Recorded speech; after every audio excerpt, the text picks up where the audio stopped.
Per paskutinės kelias dienas praktiškai šioje vietoje buvo priparkuotas, kaip ir šitas prabangus Mercedesas, Rolls Royce'as, Ferrari iš Baltarusijos. Ir ką daryti su tokių prabangių automobilių šeimininkais, kurie nepaiso kelių taisyklių ir kurie galvoja, kad jie turi teisių per daug.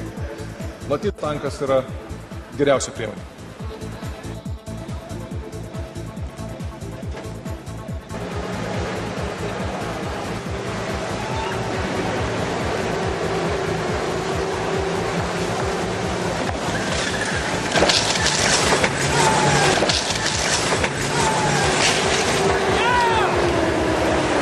Jeigu automobilis parkuos blogai, bus va taip.